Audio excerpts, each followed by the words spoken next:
ভালোবাসতে গেলে কি সাহসের প্রয়োজন? সম্পর্ক, বন্ধুত্ব, প্রেম, ভালোবাসা, এই সমীকরণগুলোতে কি সাহসের প্রয়োজন? হয়তো হ্যাঁ। সেরূপ বার্তা নিয়েই এলো এটা গল্প হলেও পারত।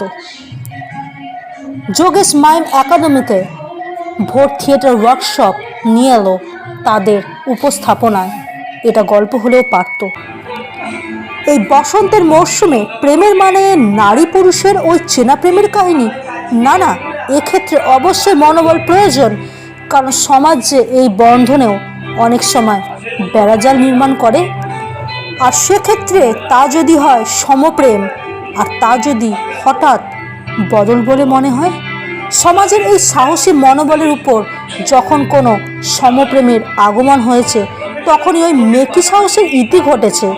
যখনই কোনো রূপান্তরকামী প্রেমের প্রসঙ্গ উঠেছে, তখনই সমাজের সাহসের অন্ত ঘটেছে।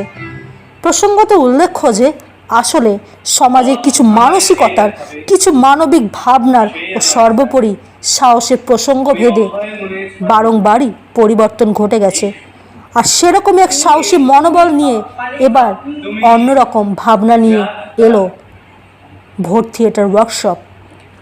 তারা তাদের সাহসিকতা, মনোবলের প্রমাণ দিয়ে গেল। ভোর থিয়েটার ওয়ার্কশপ তাদের নিজের মানসিক ভাবনার পরিচয় দিয়ে এই নাটকের মাধ্যমে দেখালো, হ্যাঁ, এটা গল্প হলেও পারত।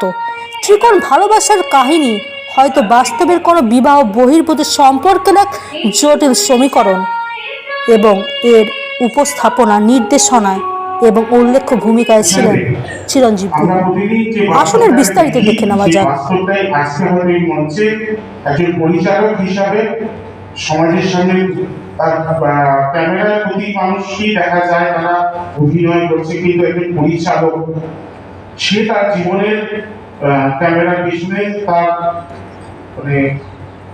অস্তিত্ব, তার সংসার, তার সবকিছুকে সে চেপে রেখে হাসি মুখে হয়তো সমাজের সামনে তাকে হাসতে হয়, তাকে সমাজের সামনে হয়তো অনেক কিছু প্রতিদ্বন্দ্বী পদ্ধতি লড়াই করতে হয়।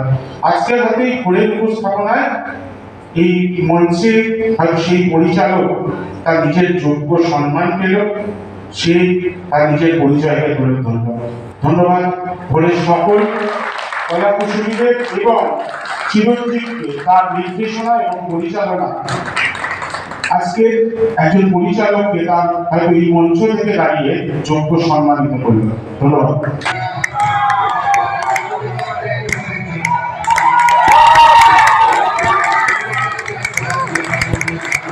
Tanushree Guha, Bengal Republic news, Kolkata.